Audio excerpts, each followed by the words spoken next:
শুধু দর্শক, আজকে 10ই মহররম, পবিত্র এই 10ই মহররম আমরা সকাল থেকে ইমামবাড়া এবং হোসনে দালাল সেখান থেকে আমরা শুরু করেছি। আমরা তারপরে দেখতে পেরেছি র্যালিটি শুরু হয়েছে হোসনে দালান থেকে।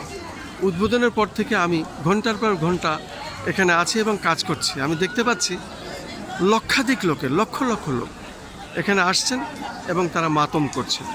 আমি আপনাকে জিজ্ঞাসা করব, আপনি তো অবশ্যই একজন মুসলিম, এবং আপনি আপনার নাম পরিচয় দিয়ে যদি বলতেন যে আসলে এতে আমরা কি শিক্ষা পাচ্ছি আজকের এই 10ই মহররমে, পবিত্র 10ই মহররমে। থ্যাংক ইউ আপনাকে। আমার নাম আব্দুল সাত্তার ফরাজি।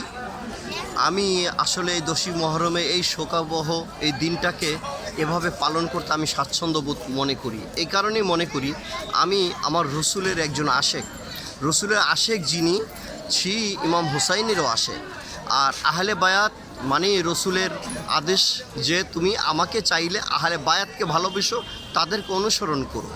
তো এই আহলে বায়াত শহাদায়ে কারবালায় যে শাহাদাত বরণ করেছিল, ওনার উপরে ওনাকে দাওয়াত দিয়ে নিয়ে কিন্তু চাপিয়ে দেওয়া হয়েছিল যুদ্ধ। এবং যুদ্ধটা এমন ছিল যে ইমাম হুসাইনকে বারেবার চিঠি দেওয়া হয়েছে আপনার কাছে বায়াত হব, সেখানে তারা বায়াত না হয়ে সেখানে প্রতারিত হয়েছে। এবং ওখানে কথা ছিল ইমাম হুসাইনকে স্যালেন্ডার করে চেয়েছিলেন যে আপনার উনি ইয়েজিদের কাছে বায়াত হবে। মানে তখন আমার ইমাম হুসাইন এই সত্যর জন্য বলেছেন যে আমি তো বায়াত তো দূরের কথা, তোমার তো এই মতবাদই আমি মানি না, আমি সত্যর প্রতি, আমি আমার রসুল পাক সাল্লাল্লাহু আলাইহি সাল্লাম আমার নানা জানের মূল আদর্শ আমি ধারণ করি। তখন তাকে শাহাদাত বরণ করানো হয় এবং সে তার কাছে হাত না দিয়ে সের দিয়ে দিয়েছিলেন, যার কারণে বলা হয় যে ইমাম হুসাইনি হলো সত্যর প্রতীক। এটা কোনো গবেষণারই কথা নয়, এলমে মারেফতের খনি বলা হয় খাজা মঈনুদ্দিন চিশতি। উনি নিজেই বলেছিলেন শাহ হাসতে হুসাইন, বাদশাহ হাসতে হুসাইন, দিন হাসতে হুসাইন, দিনে পানা হাসতে হুসাইন, সরদাত নাদাত দর দস্ত দর ইয়েজিদ, হাক্কা কে বিনায় লা ইলাহা হাসতে হুসাইন। কেউ যদি সত্য জানতে চায় শুধু এই কালামটাকে যদি অনুসরণ করে, কারণ খাজা মঈনুদ্দিন চিশতির কথার ভিতরে কোনো মিথ্যা নাই। এই কারণে উনি হচ্ছেন ওই লোক, যখন অখণ্ডিত ভারতবর্ষে লোক ছিল মাত্র লোক ছিল 4 কোটি। এই 4 কোটি এখন কিন্তু 200 কোটি। এই 4 কোটি লোক থেকে 92 লক্ষ লোকের এই কলেমার দাওয়াত দিয়ে সে মুসলমান করেছিলেন সেই মহান ব্যক্তি। অনেকে খাজা মঈনুদ্দিন সম্বন্ধে বুঝে না, এর জন্য আমি এই কথা বললাম। অর্থাৎ তার বাণী হচ্ছে ওইটা, ইমাম হুসাইনি সত্য। আরেকটা বিষয়, আমি কিন্তু সুন্নি। এখন এই প্রোগ্রামটা অনেকে শিয়া বানায় ফেলে, আসলে এই প্রোগ্রামটা শিয়া সুন্নি নয়।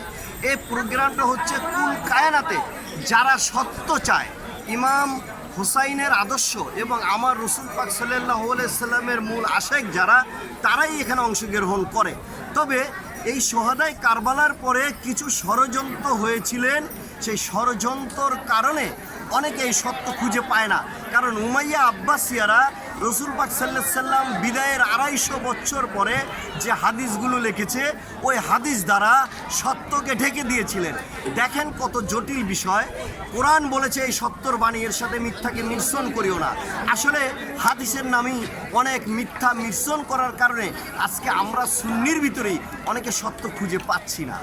অতএব এটা শুধু সুন্নিদের প্রোগ্রাম বা শিয়াদের নয়, এই প্রোগ্রাম কুল কায়নাতে যারা সত্য চায় তাদের কাছে, কোনো জাতিরও না, কুল কায়নাতে যারা সত্যকে ধারণ করে আর সত্যর ঝান্ডাই দেখাই গিয়েছেন আমার ইমাম হুসাইন।